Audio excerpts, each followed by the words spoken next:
A warm welcome to you, sir. That's Dr. P.K. Singh. I would like to speak a couple of words with Dr.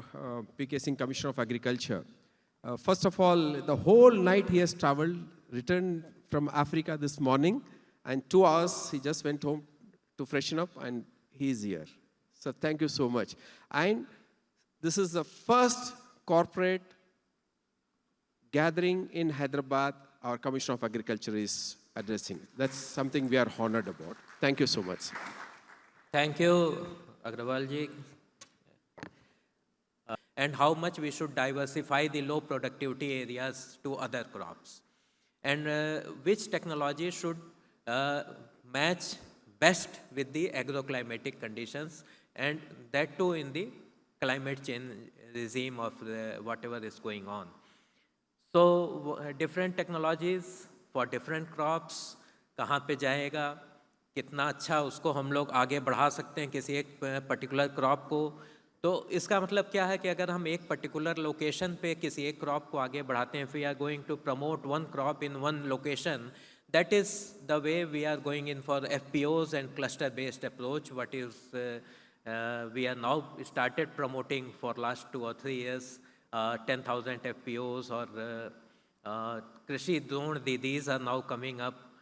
And all those things are just to promote the technology for a particular thing. Custom hiring centers.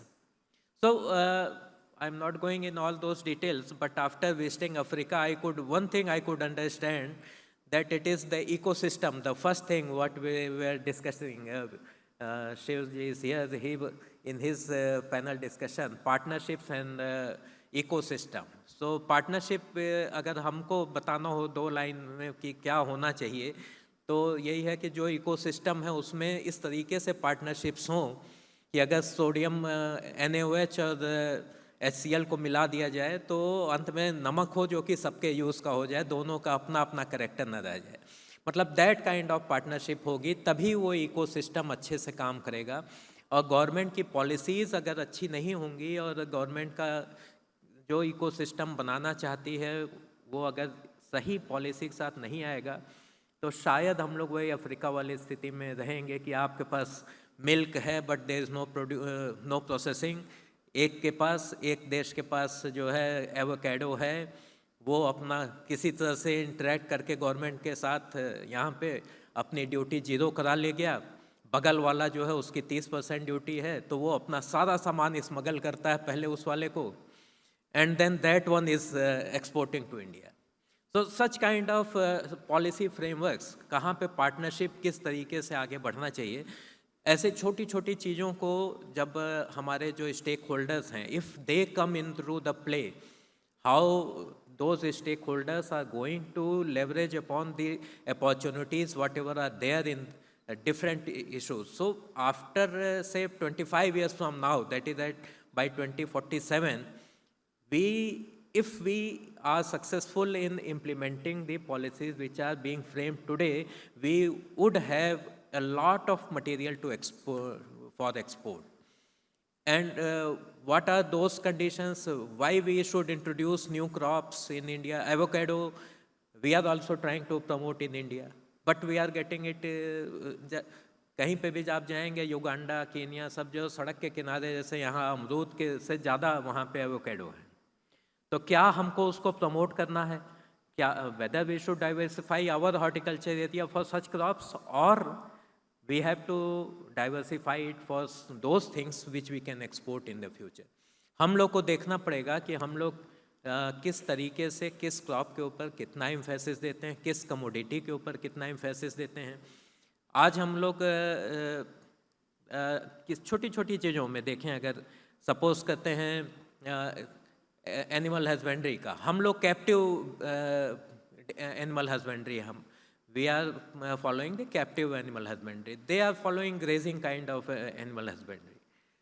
They are trying to shift to us, our system, and we are trying to shift on the grazing system, because under rain-fed conditions, if you have a large scale these grazing tracts along the rivers or Amrit Talabs which are being promoted by the government, the cattle rearing will be very cheap. So our milk cost and all those will reduce. अभी भी अन्ना प्रथा चल रही है, हमारे pulses production जो है वो कम होता जा रहा है. पल्स पे सबसे ज़्यादा अन्ना प्रथा पता ही होगा कि जानवरों को छोड़ दिया जाता है, खुला अपना घूमते हैं, तो सबसे पहला उनका अटैक जो होता है वो पल्सेस के ऊपर होता है. तो हमें किस तरीके से एनिमल हस्बेंड्री है और भी जितने भी हमारे सिस्टम हैं उन सबको एक साथ लेके चलना है. How to integrate all those systems together, and for that digital planning is the thing, the key for the future. We don't know the resources what we have, we don't know how much carrying capacity is there, we don't know who are the farmers who are actually going in for the agriculture and those who are giving it on some kind of contract or something. If we search the data, we have very limited data under such conditions. So for that also we are working on a very mega project called AgriStack. So it is just like Gati Shakti or the digital platform for payment. So we have now started AgriStack, wherein we are trying to collect the data of all the farmers, all the land masses, and superimposing it with our crop registry, that is which crop is being digitally, we will be taking data digitally at the field level and actual data will be coming out of that. So such kind of things are going on, and we hope that this kind of discussions, informal, formal, all kinds of discussions should continue in the future, and so that government can make a very dynamic kind of policy. Just for example, I can give the seed policy. Kundania ji is gone. So that seed policy was issued in 1988, and it was called as new seed policy. That new continued up to 2024, and still it is new. So now we are making a new seed policy which is dynamic. We will change it. We will continuously review it, and whatever changes are to be made in that, we will make. So such kind of planning, such kind of policy level discussions are continuously needed. So I'm not going to speak much because I think the chief guest and others are to come at 7. So once again, I thank you all for joining Mr. Agarwal's this very mega show of discussions, and that also of the cultural. So that is one more thing I just want to emphasize, that we should not forget our traditional values in agriculture, because culture, if it is available in India, it is only in agriculture. So others, yes, it is all throat cutting competition, but agriculture is still, there is some culture, there is some good conducive atmosphere between the industry and the farmers.